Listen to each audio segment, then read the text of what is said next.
లోకేష్ గారితో కానీ బాబు గారితో కానీ కంపేర్ చేసుకోగాకు. నువ్వు ఆమెకి నీకు పోటీ పెట్టుకున్నావంటే నక్కకి నాగలోకానికి ఉన్నంత తేడా ఉంటుందమ్మా. అంబటి రాంబాబు ఒప్పుకున్నంత కాలం ఇంక ఎమ్మెల్యే కాలేడండి.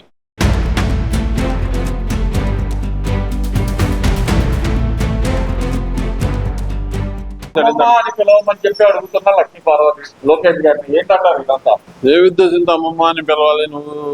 అప్పుడు ఎన్టీ రామారావు గారిని పదవీచ్యుతులైన తర్వాత మా బాబు గారు ముఖ్యమంత్రి అయిన కాడి నుంచి వాళ్ళ కుటుంబాన్ని తిట్టకుండా బాబు గారిని కానీ భువనేశ్వర్ని కానీ ఎన్టీఆర్ కుటుంబ సభ్యుల్ని కానీ తిట్టకుండా నువ్వు అవతు తిట్టంటే ఏ ఉద్దేశంతో నిన్ను అమ్మమ్మ అని పిలుస్తారు? అదిగాక నువ్వు చేరింది తెలుగుదేశం పార్టీ అనే మామూలుగా శత్రువు అయినా జగన్ రెడ్డి పంచం చేరి క్షుద్ర రాజకీయాలు చేస్తుంటే నిన్ను ఏ విధంగా అమ్మమ్మ అని పిలుస్తారని మేము ప్రశ్నిస్తున్నాము. అసలు నీకు అర్హత ఉందా అని చెప్పి మేము నిన్ను అడుగుతున్నాము. నువ్వు ముందు నీ కొడుకుని అమ్మ అని పిలవమని చెప్పు. నిన్ను ముందు నీ కన్న కొడుకుని అమ్మ అని పిలిపించుకో, తర్వాత అందరూ అమ్మమ్మ అని పిలుస్తారని మేము తెలియజేస్తున్నాము. వీరగంధం సుబ్బారావు గారిని మోసం చేసి పెళ్లి చేసుకున్నావు. ఆయనకి విడాకులు ఇవ్వకుండానే ఎన్టీ రామారావు గారిని పెళ్లి చేసుకున్నావు. ఇప్పుడు నిన్ను ఏమని పిలవాలి అసలు, ఏమని అని మేము ప్రశ్నిస్తున్నాం. ఎన్నడూ లేని విధంగా లక్ష్మీ పార్వతి గారు అసలుకి చంద్రబాబు నాయుడు గారిని టార్గెట్ చేసే విధంగా అసలు ఎందుకు మాట్లాడుతున్నారు అంటారు?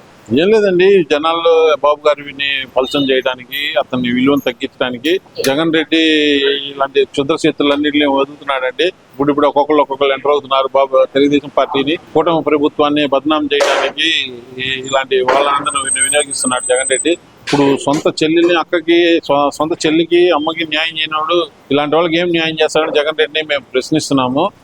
అసలు ఏ అర్హత ఉందని ఎన్టీ రామారావు గారి ఆ చర్మాంకంలో వచ్చావు నువ్వు. వాళ్ళు ఏమన్నా నీకేమన్నా మామూలుగా సంబంధం ఉందా, రక్త సంబంధం ఉందా నీకు అని మేము ప్రశ్నిస్తున్నాము. ఇలాంటి ప్రశ్నలు చచ్చు సన్నాసి ప్రశ్నలు సార్ ఎప్పుడు మామూలు అడగొద్దని మేము పత్రికా ముఖంగా ప్రశ్నిస్తున్నామండి. ఏంటంటారు అసలు అసలు చంద్రబాబు నాయుడు గారి పుట్టినరోజు రోజే ఆయన గురించి మాట్లాడుతూ వెన్నుపోటుదారుడు ఎన్టీఆర్ ని పదవీచ్యుతుని చేశాడు, అసలు నీకేం తెలుసు, అంటే భువనేశ్వర్ గారి గురించి కూడా నిశ్చయంగా మాట్లాడిన పరిస్థితి అయితే ఉంది. అనుకోవచ్చు బతికే లక్ష్మీపార్వతి బతికే బజారు బతకండి. బజారు మాటలు తప్ప మంచి మాటలు రావు దాని నోట్లో. ఎప్పుడు సుమారు 20-30 సంవత్సరాల నుంచి ప్రతిరోజు బాబు గారిని భువనేశ్వరి గారిని విమర్శిస్తానే ఉన్నారండి. దానివల్ల సాధించింది ఏమీ లేదని మేము తెలియజేస్తున్నాము. ఇప్పటికైనా ఒళ్ళు దగ్గర పెట్టుకుని బతుకు, లేకపోతే తెలుగు మహిళల చేతిలో నీకు త్వరలోనే చెప్పులతో సన్మానం ఉంటుందని మేము తెలియజేస్తున్నాం. ఇక్కడ మరీ ముఖ్యంగా చూడటానికి అంబటి రాంబాబు గారు కూడా వార్నింగ్ ఇచ్చే పరిస్థితి ఉంది కదా కూటమి ప్రభుత్వానికి, ఎలా చూడాలంటారు? అంబటి రాంబాబుకి మొన్న జరిగిన సన్మానం సరిపోలేదనుకుంటానండి. ఇప్పుడిప్పుడే బయటకు వచ్చి మాట్లాడుతున్నాడు. అతను ఉనికిని కాపాడుకోవడానికి ఇలాంటివన్నీ చేస్తున్నాడండి. జగన్ దృష్టిలో పట్టడానికి, బాగా దగ్గర అవడానికి అతను ఈ విధంగా చేస్తున్నాడు. అతను చేసే వాటి వల్ల అతను 10 పైసలు ప్రయోజనం కూడా వైసీపీ పార్టీకి లేదని మేము భావిస్తున్నాం. వార్నింగ్ ఇచ్చే పరిస్థితి ఉంది కదా, తప్పసాని గారు కూడా పారిపోతారు ఈసారి అంటున్నారు కదా. నీకు అంత సినిమా లేదమ్మా. పెమ్మసాని గారు అన్ని వదులుకొని ప్రజలకు సేవ చేయడానికే ఇక్కడికి వచ్చారు. ఎన్నో వేల కోట్ల రూపాయలు టర్న్ ఓవర్ని వదులుకొని అతను కొన్న దాంతో తృప్తి పడి ఇక్కడికి వచ్చి పేద ప్రజలకు సహాయం చేయడానికి రాజకీయాల్లోకి వచ్చి ఇక్కడ ఎంపీగా పోటీ చేసి గెలిచి మంత్రి అయ్యాడు. నీలాగా ఏపీఐసి చైర్మన్ ఉన్నప్పుడు హైదరాబాద్ లో మామూలు 100 కోట్లు అన్యాయంగా దోపిడీ చేయలేదు పెమ్మసాని చంద్రశేఖర్.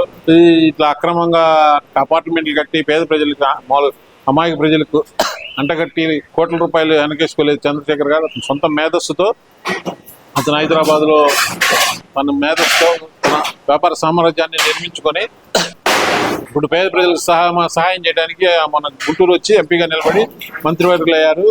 ఆ మంత్రికి తగిన విధంగా న్యాయం చేస్తున్నాడు. మామూలుగా వారం రోజుల పాటు ఉంటే 5 రోజులు ఢిల్లీలో ఉండి 2 రోజులు మన గుంటూరు పరిసర ప్రాంతాల్లో ఉండి సమస్యలు ఏంటో తెలుసుకొని ఆ సమస్య పరిష్కారానికి అభివృద్ధి కార్యక్రమాలు పరిగెత్తిస్తున్నాడు. ఇక్కడ మరీ ముఖ్యంగా చూస్తే కనుక పదే ఇక్కడ చంద్రబాబు నాయుడు గారిని, పెమ్మసాని గారిని, అలాగే గల్లా మాధవి గారిని అంబటి రాంబాబు టార్గెట్ ఎందుకు చేస్తున్నారని చూస్తున్నారు. వీళ్ళందరూ వాళ్ళ కుటుంబాన్ని వదిలి మామూలు గల్లా మాధవి మేడం గారు కానీ, పెమ్మసాని చంద్రశేఖర్ గారు కానీ, నారా చంద్రబాబు నాయుడు గారు గౌరవ ముఖ్యమంత్రి నారా చంద్రబాబు నాయుడు గారు కానీ, ఈ మామూలుగా ఈ లోకేష్ గారు కానీ, యువ నాయకులు లోకేష్ గారు కానీ, వాళ్ళు అలుపు ఎరగకుండా ప్రజల కోసం నిర్విరామంగా శ్రమ చేస్తా వాళ్ళు మామూలు ప్రజల్లోకి దూసుకెళ్తున్నారండి. ఈ నలుగురు ఈ మామూలుగా వీళ్ళని ఎలా ఎదుర్కొనాలో తెలియక ఇట్లా మామూలు చౌకబారు విమర్శలు చేస్తున్నాడు అంబటి రాంబాబు.